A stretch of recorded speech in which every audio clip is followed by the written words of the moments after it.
Welcome back to the channel. आज हम शुरुआत करेंगे financial management TYBF chapter number 3।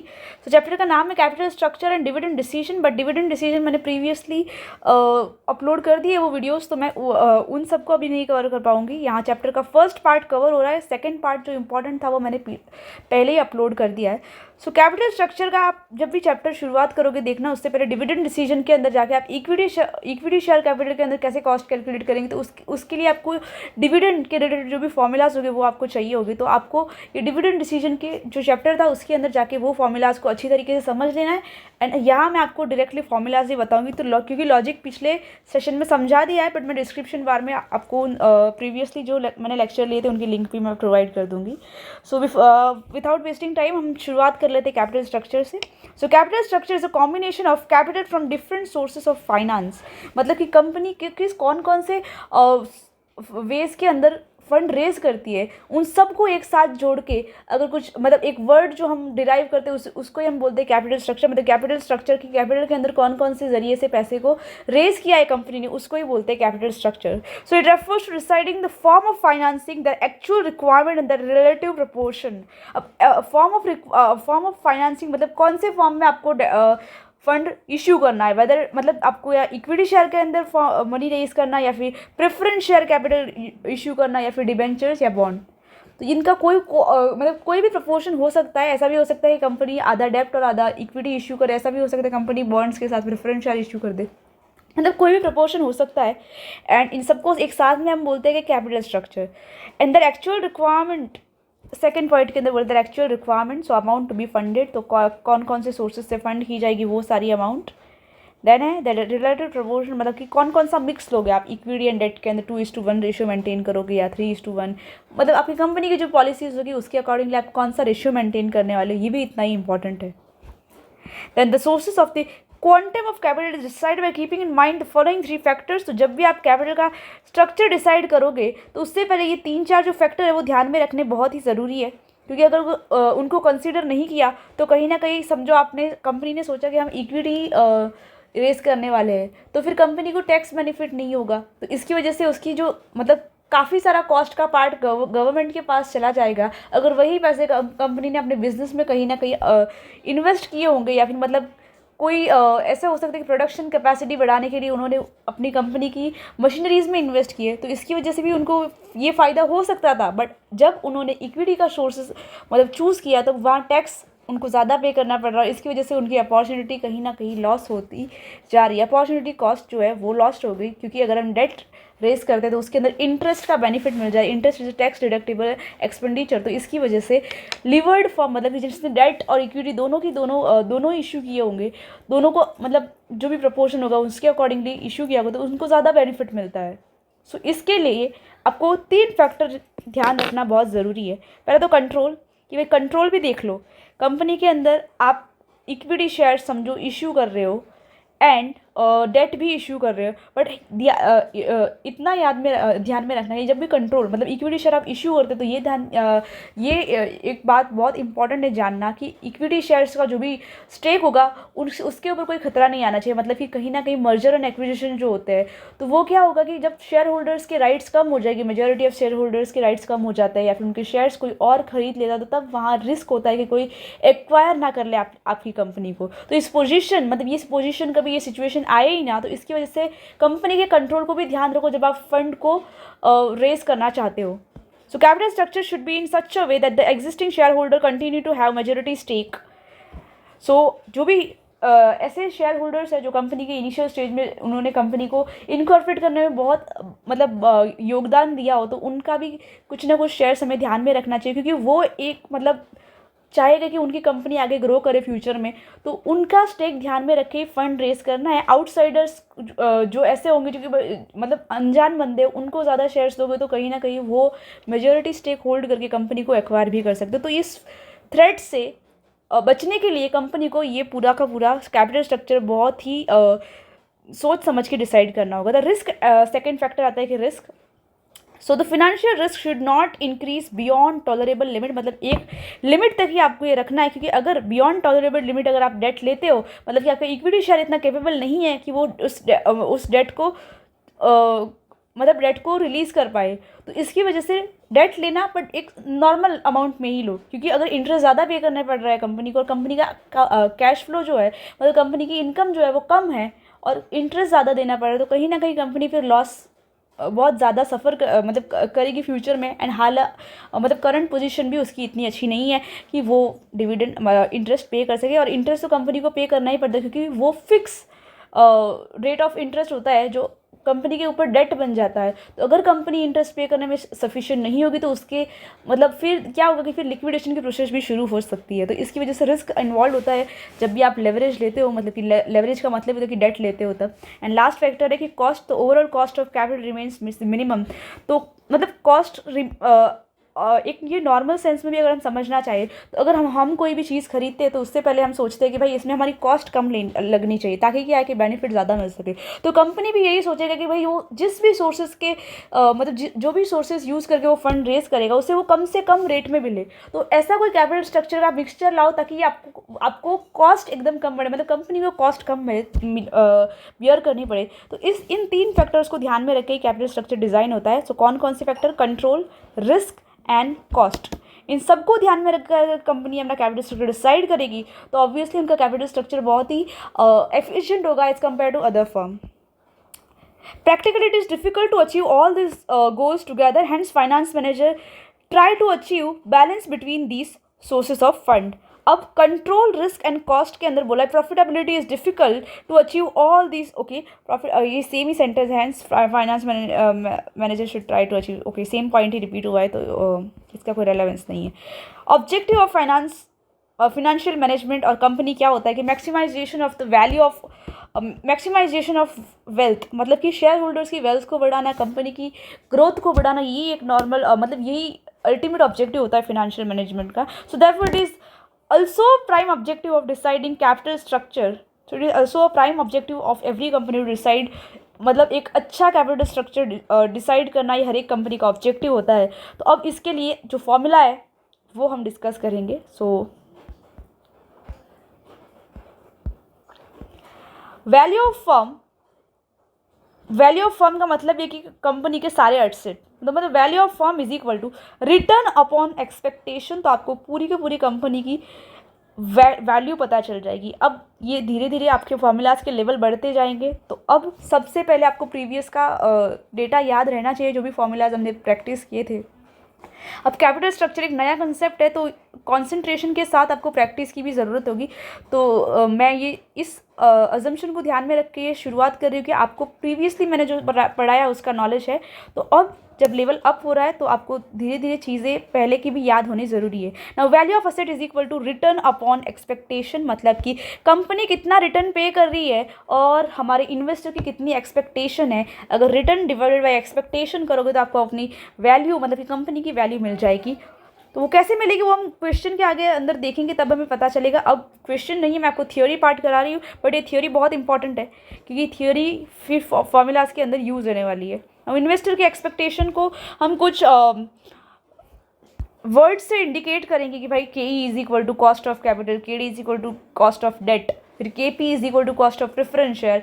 तो ये सारे टर्म आपको याद रखने होंगे ताकि जब सम आए तब कोई नए टर्म्स आपको ना लगे। नाउ एक्सपेक्टेशन ऑफ इन्वेस्टर, तो उसके अंदर है कॉस्ट ऑफ कैपिटल। तो इक्विटी कैपिटल आप इशू कर सकते हो, preference capital, and then long term के अंदर आता है बॉन्ड्स, सॉरी डिवेंचर्स। तो हम इस चैप्टर के अंदर सारे के सारे सोर्सेज ऑफ फंड देखने वाले। बॉन्ड्स यहाँ नहीं देखने मिलेगा क्योंकि बॉन्ड्स का वैल्यूएशन हमने पहले वाले चैप्टर में कर दिया है। सो यहाँ debenture, preference share and cost of capital, इतने ही टर्म हमें देखने मिलेंगे। अब ऑपरेटिंग इनकम का मतलब ये है कि कंपनी ने कितना प्रॉफिट अर्न किया बिफोर टैक्स एंड इंटरेस्ट, उसको हम बोलेंगे ऑपरेटिंग इनकम। अब आपका जो कैपिटल स्ट्रक्चर होगा उसके अंदर आपकी कॉस्ट ऑफ इक्विटी भी होगी, कॉस्ट ऑफ डेट भी होगी and cost of preference share भी होगी। तो इन सारे सोर्सेज की एक साथ कॉस्ट हम जिस मेथड से निकालेंगे उसको ही बोलते हैं कि weighted average cost of capital, weighted average cost of capital. तो इसका फॉर्मूला ये होगा कि मतलब के प्लस के डी प्लस के पी प्लस यहाँ एक रिटेन अर्निंग के लिए के आर भी होता है। तो इन सब को आप सम अप करोगे तब आपका एक फॉर्मूला बनेगा जिसको हम बोलेंगे weighted average cost of capital. तो weighted average cost of capital का ये फॉर्मूला है कि cost of retained earning plus cost of equity capital plus cost of debt plus cost of preference capital. तो इन सब को एक साथ कंबाइन करके कॉस्ट निकालते हैं, उसको ही बोलते हैं weighted average cost of capital. So if exclude interest from PBIT then it is considered as net income. Okay, तो अगर आप ऑपरेटिंग प्रॉफिट में से ही ये आपका जो पीबीआईटी आए, profit before tax and interest, इसमें से अगर आप माइनस कर दे तो इंटरेस्ट को, तो फिर जो इनकम मिलती है उसको ही हम बोलते हैं net income.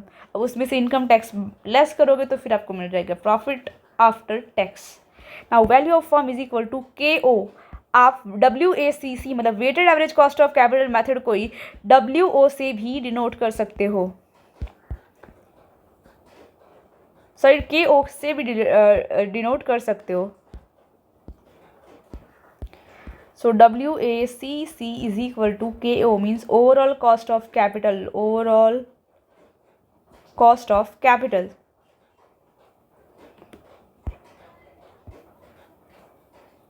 So value of firm is equal to PBIT upon overall cost of, मतलब कि आपकी इनकम के, मतलब आपने जो भी इनकम अर्न की है तो वो कॉस्ट के प्रपोर्शन में कितनी है, इसको ही हम बोलते हैं value of firm.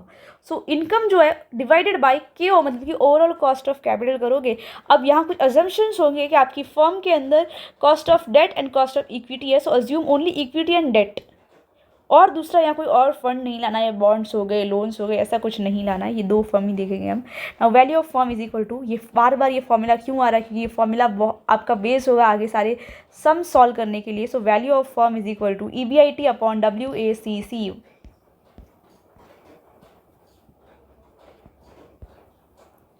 In this chapter, we study capital structure theories and that firm has only two sources of fund, and यहाँ assumption होगा कि firm के पास debt और equity दो ही fund है। So value of firm is equal to EBIT upon KO, where अब KO का formula ये है,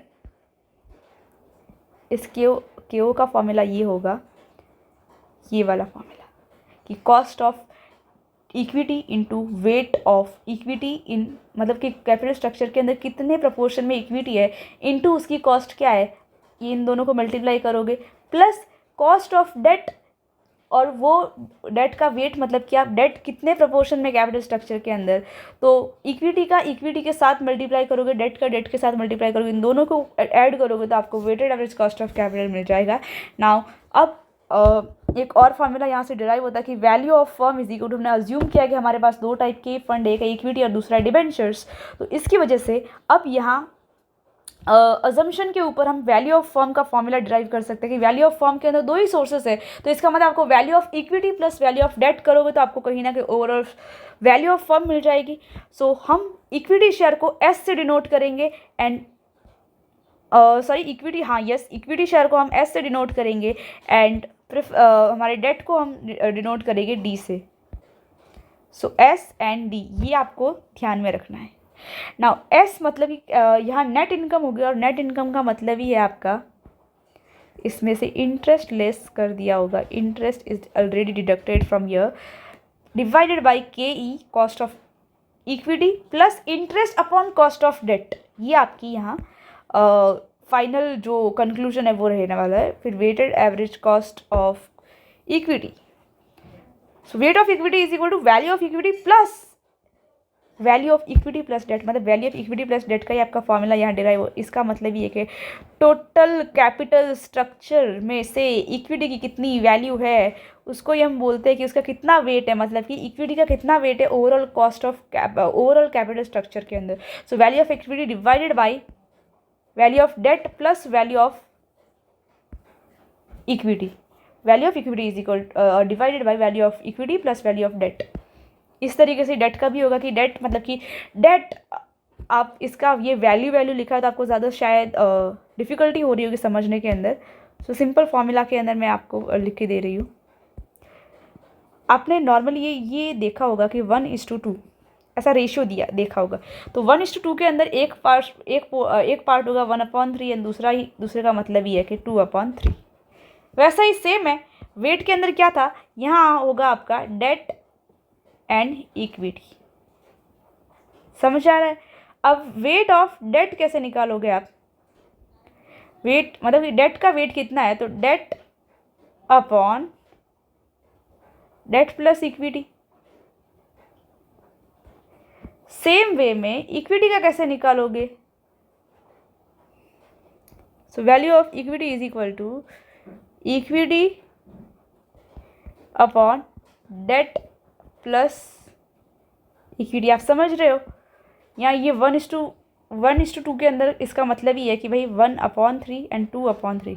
वैसे ही डेट एंड इक्विटी का हम लेते हैं तो इसका मतलब है कि value of debt is equal to debt upon debt plus equity.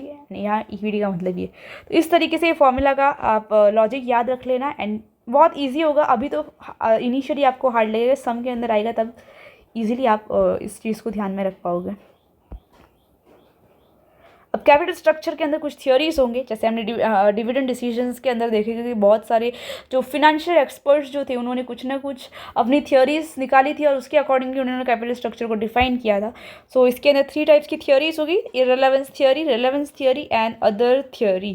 इररिलेवेंस theory वाले ये बोल रहे थे कि even if capital structure changes the value of firm remains the same, hence capital structure decision is irrelevant in calculation of capital structure or you can see in calculation of value of firm। तो इन्होंने कुछ ये बोला था कि भाई आप capital structure के अंदर कोई भी कौन से भी प्रपोर्शन में फंड रेज करो, उससे कोई मार्केट के अंदर फर्म की वैल्यू को कोई मतलब अफेक्ट नहीं होने वाला है एंड उसका कोई चेंज नहीं होने वाला है। बट हमारे रिलेवेंस थियोरी ने बोला कि भाई अगर आप मतलब इक्विटी एंड डेट का प्रपोर्शन बरोबर नहीं रखते हो, आपने ज़्यादा इक्विटी रखी तो कंपनी की वैल्यू कम आएगी, आपने ज़्यादा डेप्ट भी ले लिया तो कंपनी की वैल्यू तो ज़्यादा आएगी, बट कहीं ना कहीं रिस्क भी इन्वॉल्व है। मतलब कि आपका प्रपोर्शन ऑफ फंड ही आपका मतलब आपके फर्म की वैल्यू डिसाइड करेगी मार्केट के अंदर। ये हमारे रिलेवेंस थियोरीज वाले एक्सपर्ट्स ने बोला था। तो changes in the capital structure affect with the value of firm. अब इन सब के अंदर 6 थियोरीज हम पढ़ने वाले हैं। तो इररिलेवेंस थियोरी के अंदर होगा एक नेट इनकम अप्रोच, फिर आता है Modigliani Miller approach 1958 without tax, फिर आता है रिलेवेंस थियोरी के अंदर के net income approach and net operating income approach, then आता है Modigliani Miller approach with tax model होगा ये, एंड लास्ट में अदर थियोरीज के अंदर trade off theory and packing of theory. हम अभी शुरुआत पहले ये करेंगे, सिंपल कंसेप्ट जो होंगे वो मैं आपको सबसे पहले कराऊंगी। तो अभी मुझे लग रहा है कि आपको अदर थियोरीज का पार्ट में सबसे पहले करा दूँ। तो क्या ये दोनों थियोरीज के अंदर कोई प्रैक्टिकल क्वेश्चन ही नहीं है, थियोरेटिकल एस्पेक्ट ही है। तो इसके अकॉर्डिंगली मैं आपको फटाफट से वही कंसेप्ट पहले कराऊंगी। हम यहाँ एग्जाम्पल देखेंगे ताकि हम सबसे पहले तो वैल्यू ऑफ फर्म कैसे कैलकुलेट करते हैं वही देख लेते हैं, तभी ट्रेड ऑफ थियोरी आगे समझ आएगी। तभी आपको पता चलेगा क्योंकि ट्रेड ऑफ थियोरी के अंदर लिवर्ड कंपनी की वैल्यू एंड अनलिवर्ड कंपनी की वैल्यू से फॉर्मूला पूरा है। तो पहले लिवर्ड कंपनी और अनलिवर्ड कंपनी का मतलब देख लेते हैं। एक केस के अंदर हम लेते हैं कि इक्विटी है, हमारी कंपनी का जो सोर्स है वो इक्विटी है एंड डेट, मतलब कंपनी ने दोनों सोर्सेज का यूज़ करके अपना कैपिटल स्ट्रक्चर बिल्ड किया है। अब उस कंपनी के इक्विटी कैपिटल स्ट्रक्चर के अंदर इक्विटी है समझो 6 लाख एंड डेट है हमारा 4 लाख। तो ऐसे करके कोई हमारी 10,000 की हमें वर्थ मिल जाएगी कंपनी की। तो मतलब 10,000 की उसकी वैल्यू ऑफ फर्म आ जाएगी। अब वेट लेना है, तो मतलब वेट कैसे लोगे आप?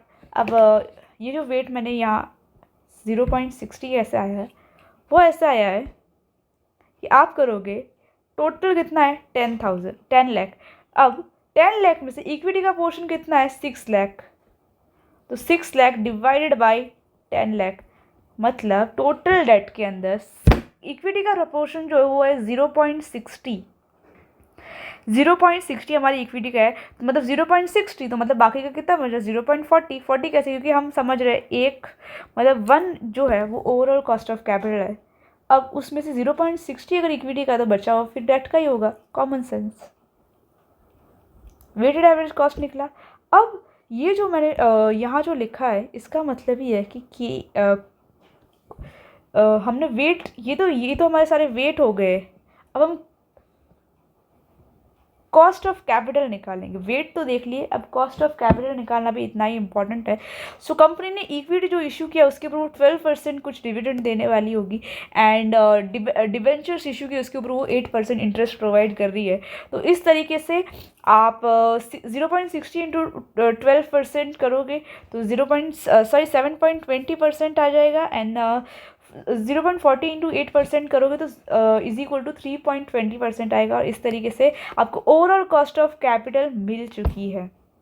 अब ओवरऑल कॉस्ट ऑफ कैपिटल मिल चुका है तो समझो कंपनी की अर्निंग है, हम ले रहे हैं यहाँ सपोज 2 लाख रुपीज़ कंपनी की अर्निंग है, तो आप यहाँ वैल्यू ऑफ फर्म लिखोगे कि so value of firm is equal to value of firm is equal to EBIT upon KO। ये फॉर्मूला हमने बहुत बार देखा है, value of firm is equal to EBIT upon KO। So 2 lakh हम अज्यूम कर रहे हैं कि हमारी फर्म 2 लाख रुपीज़ की इनकम कमा रही है at the weighted average cost of 10.40%। तो 2 लाख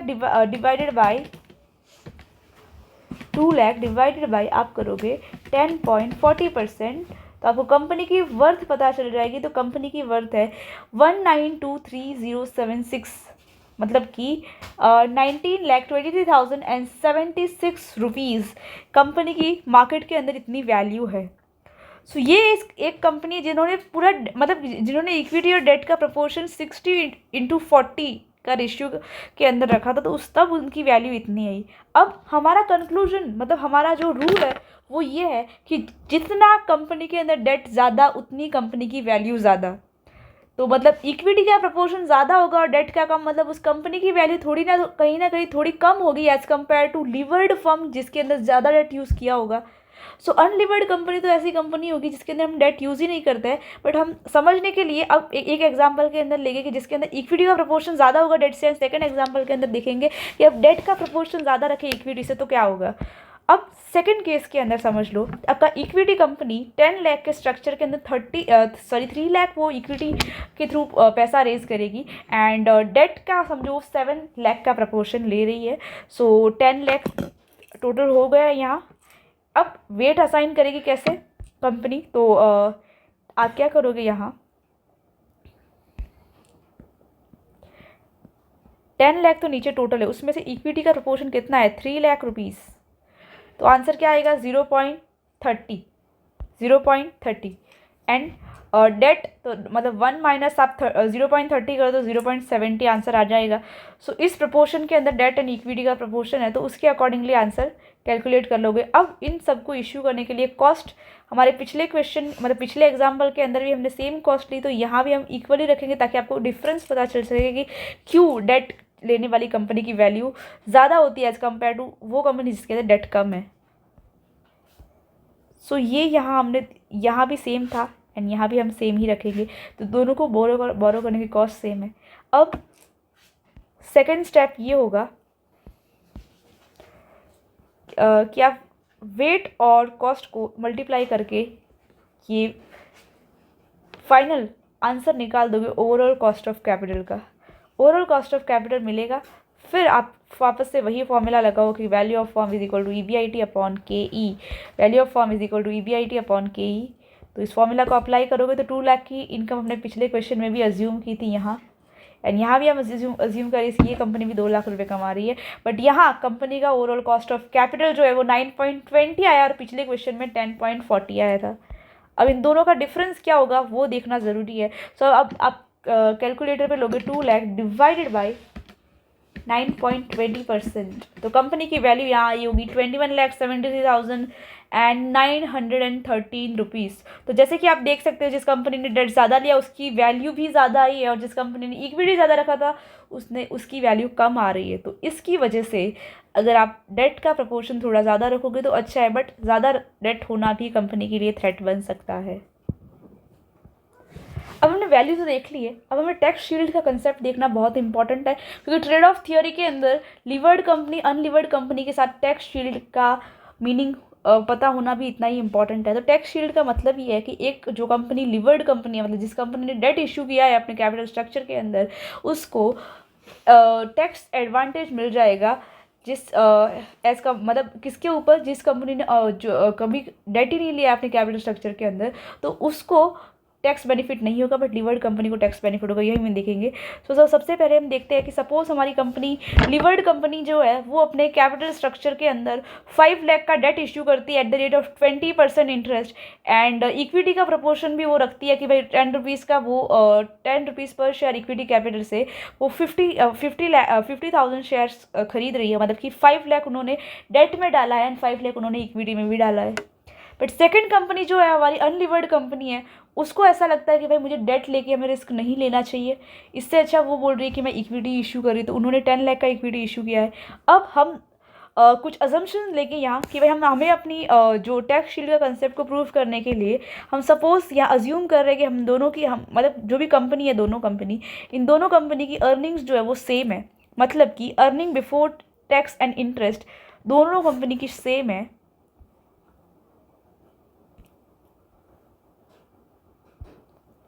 सो 50,000 दोनों कंपनी कमा रही है, बट जबकि लिवर्ड कंपनी जो है उन्होंने 20% इंटरेस्ट पे कर रही है वो अपनी डेट के ऊपर, तो उसके 5 लाख के ऊपर अगर 20% कैलकुलेट करोगे तो आंसर आएगा,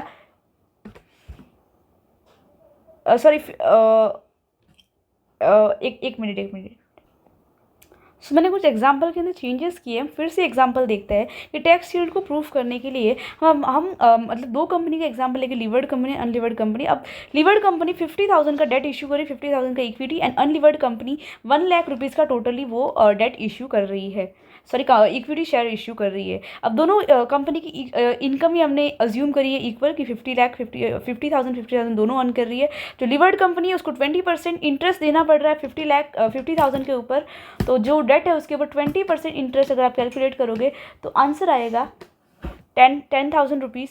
बट अनलिवर्ड कंपनी ने डेट लिया ही नहीं, तो उसके अंदर कोई मतलब इंटरेस्ट तो वहाँ डैश आ जाएगी, मतलब इंटरेस्ट पे ही नहीं करना है। फिर इंटरेस्ट बिफोर टैक्स अब आप निकालो, मतलब अर्निंग बिफोर टैक्स जो आएगा अब आपके पास आ जाएगा। तो लिवर्ड कंपनी का 40,000 आया है, अनलिवर्ड कंपनी अभी भी आगे चल रही है 50,000 का, उसका मतलब अर्निंग बिफोर टैक्स निकल के आया है। अब कंपनी को टैक्स भी पे करना पड़ता है before paying dividend to equity share holder. So जब 30% के टैक्स रेट से हम समझो टैक्स कैलकुलेट करते हैं, तो 40,000 के ऊपर 30% लोगे कैलकुलेटर पे, तो आपका आंसर आएगा 12,000। सो 40,000 into 30% which is like 12,000, and unlevered company के अंदर यहाँ आ जाएगा आपका 15%। सो 50,000 इंटू 30% करो तो आंसर आएगा आपका 15,000। अब इंटरेस्ट अर्निंग आफ्टर टैक्स आपको मिलेगा आप, सो लिवर्ड कंपनी का अर्निंग आफ्टर टैक्स है 38,000 एंड अनलिवर्ड कंपनी का है 35,000। तो मतलब यहाँ हमारी लिवर्ड कंपनी जो है वो अनलिवर्ड कंपनी को पीछे छोड़ रही है, मतलब कि लिवर्ड कंपनी की अर्निंग ज़्यादा है as compare to unlevered company. And अगर हम EPS मतलब कि अर्निंग पर शेयर देखें तो वो भी लिवर्ड कंपनी का ज़्यादा है as compare to unlevered company. So इस तरीके से कंक्लूजन यही निकलता है कि लिवर्ड मतलब जितना आप डेट ज़्यादा इश्यू करोगे उतना ही अर्निंग पर शेयर बढ़ेगा, अर्निंग पर शेयर बढ़ेगा मतलब कि कंपनी की वैल्यू भी बढ़ेगी। अब मेन कंसेप्ट हमारा ये था कि टैक्स शील्ड कैसे कंपनी को अवेल होगा। टैक्स शील्ड अवेल करने के लिए आप यहाँ देखोगे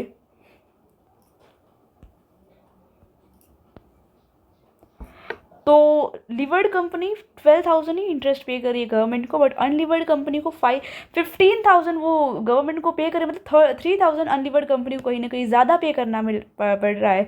तो ये अनलिवर्ड कंपनी के लिए डिसएडवांटेज है, बट ये टैक्स शील्ड मतलब ये 3,000 का जो बेनिफिट है वो लिवर्ड कंपनी के लिए तो कहीं ना कहीं बेनिफिट हो चुका है, तो उसको ही तो हम बोलते हैं टैक्स शील्ड। मतलब कि जितना डेट इश्यू करोगे इतना आपको टैक्स शील्ड मिलेगा, टैक्स शील्ड मिलेगा मतलब कि अर्निंग पर शेयर बढ़ेगा और आपकी अर्निंग आफ्टर टैक्स भी ज़्यादा आएगी, और इसकी वजह से एक ओवरऑल वैल्यू ऑफ कंपनी जो होगी वो ज़्यादा से ज़्यादा आपको मिल पाएगी। तो अब आई होप आपको टैक्स एडवांटेज, टैक्स शील्ड का मतलब पता चल चुका है। अब ट्रेड ऑफ थियोरी की ओर बढ़ते हैं। सो ट्रेड ऑफ थियरी का जो कंसेप्ट है, मैं आपको थियोरेटिकल पार्ट नहीं पढ़ाऊंगी, मैं आपको प्रैक्टिकली जो एप्लीकेशन होते हैं, किस तरीके से सिचुएशंस देखने मिलते हैं, वही मैं डिस्कस करने वाली हूँ। सो यहाँ हम ट्रेड ऑफ थियरी का सबसे पहले फॉर्मूला डिस्कस करते हैं कि फॉर्मूला ये है कि वैल्यू ऑफ लीवर्ड कंपनी, मतलब ऐसी कंपनी जिसने डेट इश्यू किया है, उस लीवर्ड कंपनी के वैल्यू हम किस तरीके से डिटरमाइन करेंगे। तो वैल्यू लीवर्ड कंपनी को सबसे पहले तो उसकी वैल्यू जो होगी वो अनलीवर्ड कंपनी की जितनी तो है ही, प्लस उसको अपने कैपिटल स्ट्रक्चर के अंदर टैक्स एडवांटेज भी हो रहा है, तो मतलब कहीं ना कहीं उस कंपनी को टैक्स एडवांटेज भी हो रहा है, प्लस उसकी वैल्यू जो वो लीवर्ड कंपनी के साथ इतना भी प्लस करे, तो ये दोनों को प्लस करेंगे तभी हमें वैल्यू ऑफ लीवर्ड कंपनी मिलती है, क्योंकि वो लीवर्ड कंपनी की वैल्यू ऑब्वियसली अनलीवर्ड कंपनी से ज़्यादा ही आती है।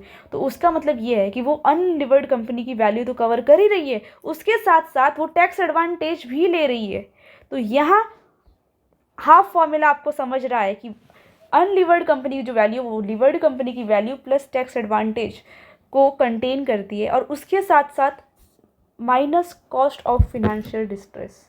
अब माइनस क्यों किया है कॉस्ट ऑफ फाइनेंशियल डिस्ट्रेस? इसका मतलब ये है कंपनी जब ज़्यादा डेट इश्यू करेगी तो हो सकता है फ्यूचर के अंदर कंपनी को डेट इश्यू करने की वजह से जो इंटरेस्ट का फिक्स एक्सपेंडिचर वो करना पड़ रहा है, और कंपनी के अंदर कोई नेगेटिव कैश फ्लोज चल रहे हैं, कंपनी के जो डेटर्स है वो पैसा नहीं दे रहे, मतलब कि पैसा कहीं ना कहीं ब्लॉक हो चुका है, और कंपनी की मार्केट प्राइस धीरे धीरे इसकी वजह से गिरने लगी, क्योंकि कंपनी के अंदर लिक्विडिटी नहीं है।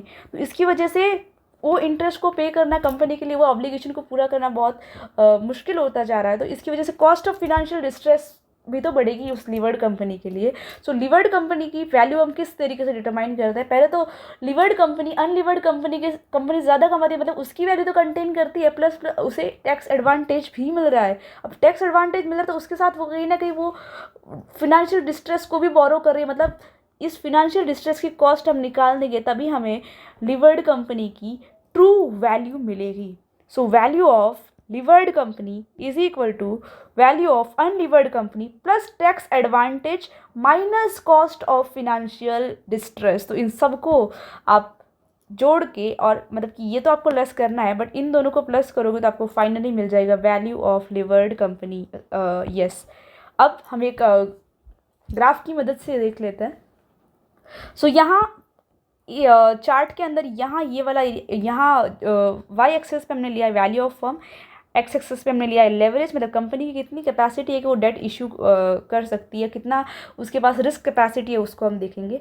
समझ लो हमारा यहाँ कॉस्ट ऑफ डेट जो है वो एक लेवल तक, मतलब ट्रेड ऑफ थियोरी ये बता दी है कि कंपनी की जो लीवर्ड कंपनी जितना डेट लेने की कैपेसिटी रखती है, तो एक सर्टन एक ऐसा पॉइंट तक अगर हम देखें तो वहाँ उस कंपनी को टैक्स एडवांटेज मिलता जाएगा, और बियॉन्ड उसकी कैपेसिटी अगर वो अब और डेट इशू कर रही है तो इसका मतलब उसका फिक्स रेट ऑफ इंटरेस्ट जो पे करने की ऑब्लिगेशन वो बढ़ती जा रही है, और इसकी वजह से उसका रिस्क जो है वो बढ़ेगा। सो मतलब एक पॉइंट के ऊपर पहुंचने के बाद कंपनी को टैक्स एडवांटेज नहीं होगा इतना ज़्यादा तो उसे फिनेंशियल जो डिस्ट्रेस है उसको सामना करने पड़ेगा। सो ये अच्छे तरीके से डायग्राम के अंदर मैंने एक्सप्लेन किया। यहाँ तक समझ लो आपकी नॉर्मल है कि ये लेवल तो नॉर्मल है, यहाँ आपका जो कॉस्ट ऑफ डेट है वो एक मिनिमम लेवल के ऊपर ही है, मतलब यहाँ तक आप इश्यू करो तो ठीक है, बट जैसे जैसे आप डेट को बढ़ा रहे हो अपने प्रपोर्शन के अंदर, मतलब यहाँ तो आपको टैक्स एडवांटेज भी मिल जाएगा, इस प्रपोर्शन के अंदर आपको टैक्स एडवांटेज मिल रहा है, बट एक सर्टन हाइट के ऊपर पहुँचने के बाद आपको ये डेट जो है वो इतना बेनिफिट की जगह आपको अब फिक्स आपकी जो ऑपरेटिंग फिक्स कॉस्ट जो वो बढ़ाने में आपको मतलब मजबूर कर देगा। तो इसकी वजह से कंपनी का ये जो लेवल है, यहाँ इस लेवल के अंदर कंपनी को फिनेंशियल डिस्ट्रेस का सामना करना पड़ रहा है, ये लेवल जो है वो। सो यही फिर से एक बार देखते हैं कि ये एक मिनिमम लेवल है, इतना लेवल तो कंपनी को मैनेज करना ही है, एक मिनिमम लेवल है भाई, इतने तक वो डेट ले तो ठीक है, बट कंपनी ने सोचा कि हमें और कैपेसिटी है रिस्क लेने की, तो उन्होंने अपना लेवल कुछ इस तरीके से बढ़ा दिया कि इतने लेवल तक, मतलब इतने लेवल तक वो डेट इश्यू कर रहे हैं, तब तक तो ठीक है, क्योंकि अगर आपको यहाँ बेनिफिट मिलता है कोई भी, तो उस बेनिफिट के अंदर इतना तो टैक्स एडवांटेज होगा, ये वाला पोर्शन टैक्स एडवांटेज है, और इतना कहीं ना कहीं कंपनी को थोड़ा बहुत रिस्क भी आ सकता है, थोड़ा बहुत उसे मतलब वो जो डर होता है कि भाई अगर हम ऑब्लिगेशन नहीं पे कर पा रहे तो उसके अंदर इतना प्रपोर्शन ये फिनेंशियल डिस्ट्रेस है, एंड उससे ज़्यादा प्रपोर्शन हमारा टैक्स एडवांटेज है, तो कहीं ना कहीं वो सारा रिकवर हो जाता है। बट बियॉन्ड सर्टन लिमिट, आपकी समझो ये यहाँ लिमिट आ चुकी है कि अब इससे ऊपर कंपनी डेट रेज करती है, तो कंपनी का फिनेंशियल डिस्ट्रेस जो है, ये पोजीशन जो है वो ज़्यादा बढ़ जाएगी। And tax advantage, as you can see, tax advantage अब धीरे धीरे कम होते जा रहा है, अब टैक्स एडवांटेज का प्रपोर्शन इतना ही बचा है। तो ट्रेड ऑफ थियरी यही बोलती है कि आप डेट लो बट एक लिमिट में लो। सो डेट लेने से फ्यूचर में बैंक्रप्सी का खतरा हो सकता है, इसकी वजह से डेट को मिनिमम मतलब एक ठीक मतलब एक रीजनेबल प्रोपोर्शन तक ही कंपनी को लेना चाहिए। So as leverage which is amount of debt increases, there is a trade off between the tax shield and interest shield, okay, tax shield on interest and bankruptcy cost. मतलब कि financial distress की condition जब आएगी तो वो आपका मतलब कि यहाँ ये जो पॉइंट है, यहाँ आपकी कॉस्ट एडवांटेज एंड हमारा जो क्या है, हमारी दूसरी कॉस्ट एडवांटेज के साथ है हमारी बैंक्रप्सी मतलब फिनेंशियल डिस्ट्रेस, इन दोनों को जहाँ ट्रेड ऑफ होगा उस पॉइंट को हम बोलते हैं कि ट्रेड ऑफ थियोरी का जो भी मेन कंसेप्ट वहाँ ही आके शुरू होता है कि भाई अगर आप ट्रेड ऑफ पॉइंट के बियॉन्ड जाके अगर आप डेट इश्यू करते हो तो कंपनी को थ्रेट आ सकता है। तो यही ट्रेड ऑफ थियोरी के अंदर एक्सप्लेन किया है। सो ट्रेड ऑफ थियोरी तो यहाँ ख़त्म होता है। एक और थियोरी है ट्रेड ऑफ थियोरी के साथ साथ, तो ट्रेड ऑफ थियोरी का फॉर्मूला आपने परफेक्टली लर्न कर लिया होगा, अगर एग्जाम में क्वेश्चन आए तो इजीली आप सॉल्व कर पाओगे, बट ये सारा जो फॉर्मूला मैं आपको आगे करा दूंगी। एंड नाउ एक और थियोरी है पैकिंग ऑर्डर थियोरी। तो पैकिंग ऑर्डर थियोरी के अंदर यही बोला है कि फॉर एग्जांपल आपकी कंपनी के अंदर कुछ फिनेंशियल डिस्ट्रेस चल रहा है, कंपनी के अंदर लिक्विडिटी क्रंच चल रहा है, बट वो इन्फॉर्मेशन आप आउटसाइडर्स को नहीं दोगे सबसे पहले। अगर आपको लगता है कि इश्यूज़ कंपनी अपने इंटरनल जो भी मैनेजमेंट की मैटर्स होंगे वो एक दूसरे के साथ म्यूचुअली कंसेंट ऑब्टेन करके सॉल्व कर सकते तो वो कंपनी के अंदर सॉल्व कर देना है। बट फिर हम बोलते हैं ना कि भाई पानी नाक से ऊपर चला जाए तब फिर आउटसाइडर्स को कंपनी को इन्फॉर्म करना है, बट उससे पहले कंपनी के जो भी इश्यूज़ है उनको अपने मतलब अंदर ही सॉल्व करने की कोशिश करनी। तो this theory is based on asymmetric information which refers to a situation where different parties have different information about same thing. मतलब ऐसा हो सकता है कि कंपनी के जो सीईओ है उसको कंपनी के कोर मतलब कहाँ कंपनी की कोर कॉम्पिटेंसीज है, कहाँ कंपनी लैक कर रही है अपनी परफॉर्मेंस के अंदर, तो उसकी जो इन्फॉर्मेशन होगी और एक कंपनी के एम्प्लॉय की उसका जो पॉइंट ऑफ व्यू, दोनों के अंदर ज़मीन आसमान का फ़र्क होगा, मतलब दोनों के पास अलग अलग इन्फॉर्मेशन होगी। सो कंपनी के मैनेजर के पास example have better information about the company, और इन्वेस्टर जो होगा आउटसाइडर उसको कुछ ज़्यादा पता नहीं होगा कंपनी के बारे में। सो ट्रेड ऑफ मतलब सॉरी पैकिंग ऑर्डर थियोरी ये बोलती है कि this theory suggest that the capital structure decisions are affected by managers choice of capital. So manager will always reveal least amount of information to other. मतलब manager को अपनी insider information जो है वो हर एक बंदे को डिस्क्लोज नहीं करनी, कंपनी की जो कॉन्फिडेंशियलिटी है वो भी मेंटेन रखनी होगी। A company issues debt when it require positive when it is positive about future earning.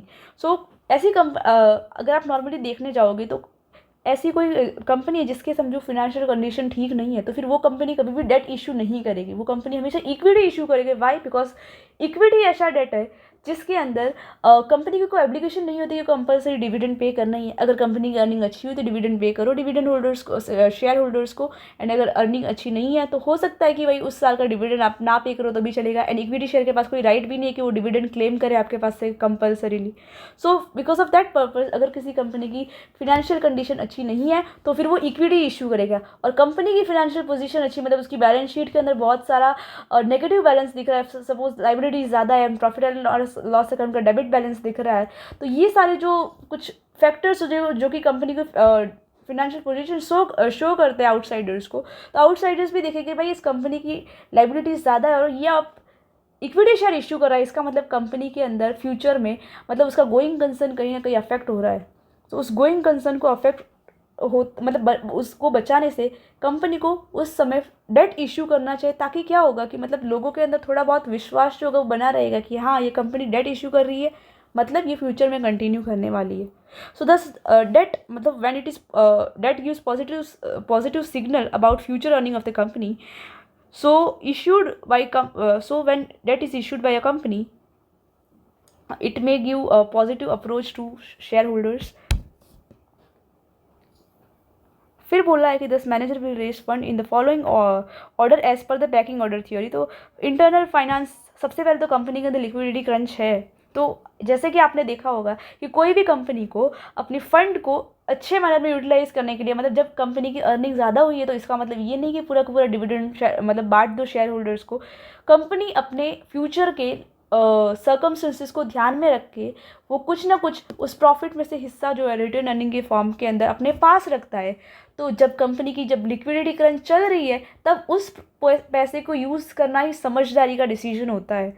सो उस टाइम पे रिटेन अर्निंग यूज़ करना ये एक अच्छे मैनेजर का सजेशन होगा और वो इस तरीके से ही कंपनी को गाइड करेगा।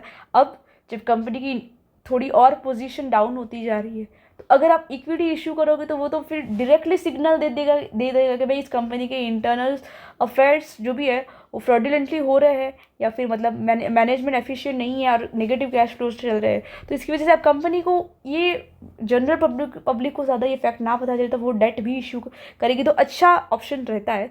फिर आता है लास्ट में, जब आपको लगता है कि अब कंपनी को मतलब सर्वाइव करना बहुत ही मुश्किल होता जा रहा है फ्यूचर के अंदर, तब फिर लास्ट ऑप्शन के अंदर आपको इक्विटी इशू करना है। सो ये हमारी पैकिंग ऑर्डर थ्योरी बोलती है कि जब तक आपके ऊपर ज़्यादा मुसीबत नहीं आए तब तक पहले तो आपको रिटेन अर्निंग यूज़ करनी है। फिर लगता है कि भाई रिटेन अर्निंग अब कम बढ़ रही है तब आप डेट इशू करो। अब डेट इशू करने के बाद फिर भी लग रहा है कि अब हमारे कैश फ्लोज नेगेटिव ही है, पॉजिटिव हो ही नहीं रहे, तो फिर लास्ट ऑप्शन है कि इक्विटी शेयर इशू कर दो और जो भी पैसा रेज आप कर रहे हो उसको अच्छे वे में इन्वेस्ट करो एंड हो सके उतना आप शेयर होल्डर्स की वेल्थ को भी मैक्सिमाइज़ करने की कोशिश करो। तो ये दो थियोरीज़ है एंड ये दो थियोरीज़ के साथ थियोरेटिकल पार्ट सारा कवर मैंने कर लिया है। अब बाकी जो फॉर्मूलाज हो गए तो वो फॉर्मूलाज तो आपको जैसे जैसे कंसेप्ट आएगा मैं वैसे वैसे थियोरीज़ के साथ एक्सप्लेन कर दूँगी। सो यहाँ मैं नेक्स्ट फर्स्ट पार्ट तो ख़त्म करती हूँ। अब नेक्स्ट पार्ट से आपके प्रैक्टिकल सम सॉल्व मैं शुरुआत कर दूँगी उसकी। तो उसके लिए आपको अभी ध्यान से एक बार फिर से आप रिवीजन कर लेना मैंने जो भी पढ़ाया है वो, एंड नेक्स्ट लेक्चर से आपको प्रैक्टिकल सम्स भी देखने मिलेंगे। So with this ending this video and next part के अंदर मिलते हैं। Thank you so much.